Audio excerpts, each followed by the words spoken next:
Hi guys, and welcome to the No Gluten Zone. Today I want to do a review on the Maestri House, if I'm saying that right, Milk Frother. This was a birthday present to me from my husband, and he bought it with his own money. We have no affiliation with this company, but I wanted to share my review and how I feel about the product. I will say, up until now, I've been heating my milk in the microwave and frothing it with one of these handheld frothers, and it does do a very decent job. I just don't like to be microwaving my milk every day. And I will say, after buying this, if you can see, it has two levels of coils. It can get hard to clean in between them sometimes, and I have noticed that there are other ones that just have one level of coils. I think that would be a lot easier to clean.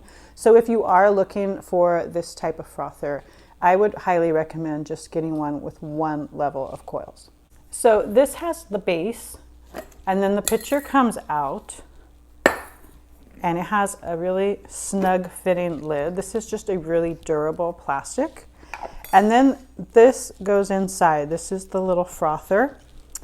It also has a couple of options.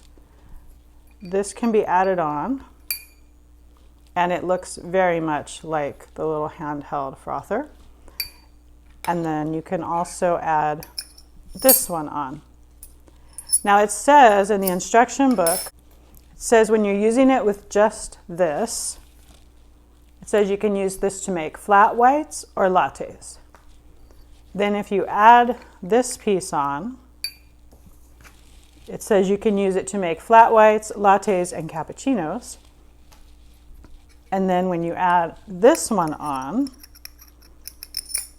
it says you can use this to make flat whites, lattes, cappuccinos, and hot chocolate. I have a little bit of an issue with that. I think that's going to be incorrect because there's a huge difference between a flat white and a cappuccino, and even the latte, which stands in the middle. So your flat white is steamed milk in the coffee, but there's no foam, no bubbles. It's flat. Then your latte has some foam and bubbles, right? And then your cappuccino has a lot more. So I feel like this cannot be, all three of these cannot be for a flat white in my opinion, but we'll see how it turns out. Just some specifications. It says the maximum level for heating milk is 20 ounces. The maximum level for hot chocolate is 17 ounces. The maximum level for frothing milk is 10 ounces. And the minimum level for heating and or frothing is 3.4 ounces. And it does have in here marked a minimum line, a maximum frothing line, and then just the total max heating line. One of the things I love with coffee items in general is things that give you a level of control, to be able to control your outcomes. I don't really like automatic things. You just push a button, and what you get is what you get, and there's no way to change it. That's just not my preference. So I do love, this gives you 4 different temperature variables. There is a room temperature, if you just want cold foam for a cold drink. There is 120 degrees, which they recommend for a cappuccino. And then there's 140 degrees, which they recommend for a hot latte or a cappuccino. And then 160 degrees they recommend for a hot latte.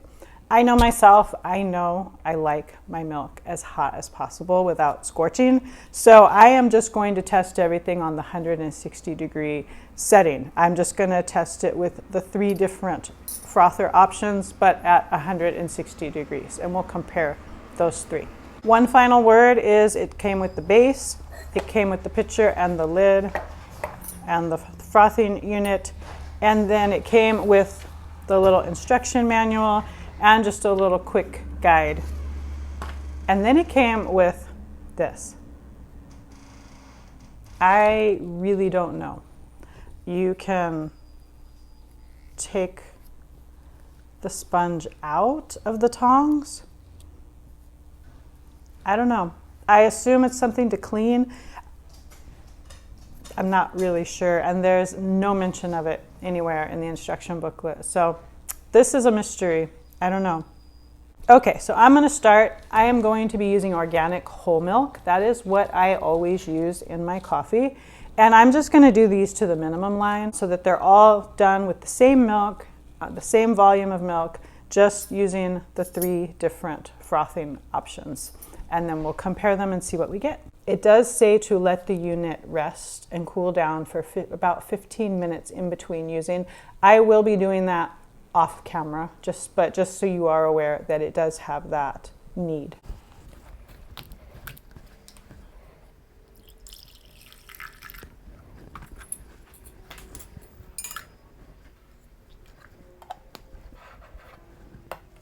So you place it in the base and it turns on.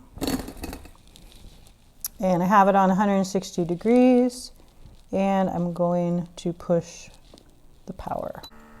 I just realized there's one more setting that I wasn't aware of.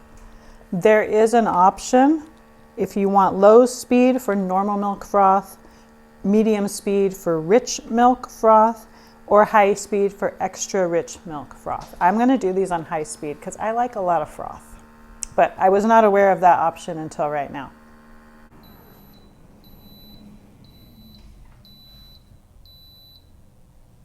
So there's a series of beeps indicating that it's done.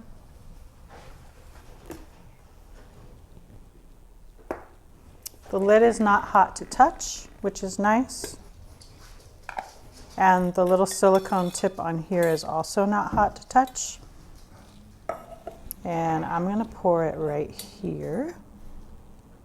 As you can see, it's hot milk and there's really no foam at all happening here. So I'm going to clean this up. I'm going to give it 15 minutes to cool down and then I will run the next round. Okay, it's been 15 minutes for this to cool down. We're going to do round number 2. So I'm going to add on this little disc.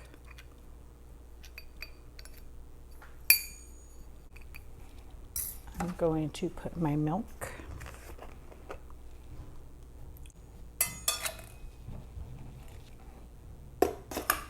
And put the lid. All right, it's 160 degrees. It is high speed, and I'm gonna make it start. So this time around with that added disc, I can definitely see the milk swirling, and I couldn't see that last time. It also appears to be visibly getting thicker.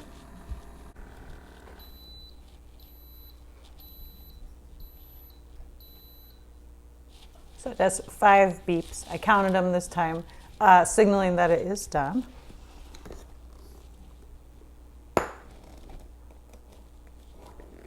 The lid fits so tight, it's a little bit hard to get off. This is a lot thicker, foamier. This is, I'm pretty sure you can see the difference there.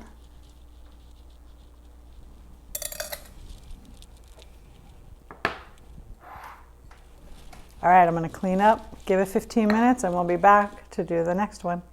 Hi guys, and welcome back. Let's do our round 3, where we add on this attachment to the frother.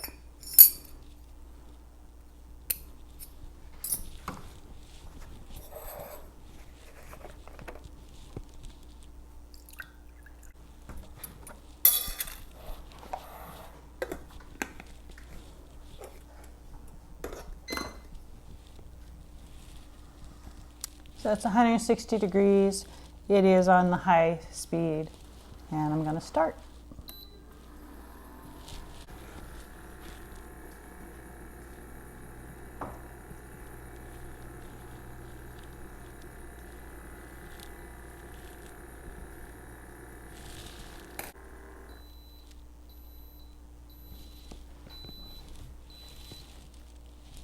And it's done.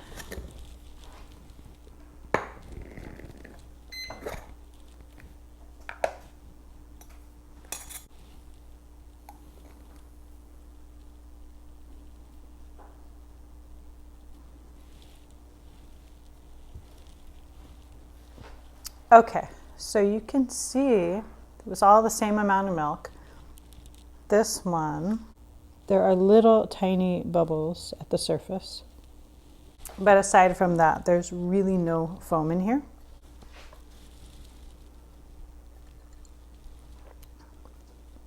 Obviously it has cooled down because I had all those 15-minute breaks. I did taste it when it first came out though, and it was nice and warm, and has that nice heated milk flavor, just that sweetness that comes through with really no foam. I know there's tiny, tiny bubbles, but it's really nothing. This was the second one. This is like major foam. I don't know if you can see.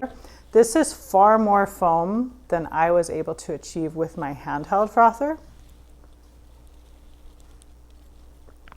That is very nice. I like that a lot. And then this one, I had expected this to have the most foam. I feel like this one actually had more, but let me taste.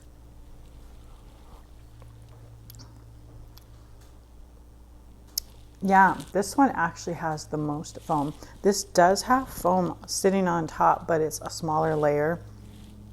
It's perhaps a little stiffer foam, but less foam overall. But I have to say, I absolutely love this milk frother. It's very easy to clean up. It does its job really well, really fast. It gives you a lot of options to have so much control over what you want to achieve.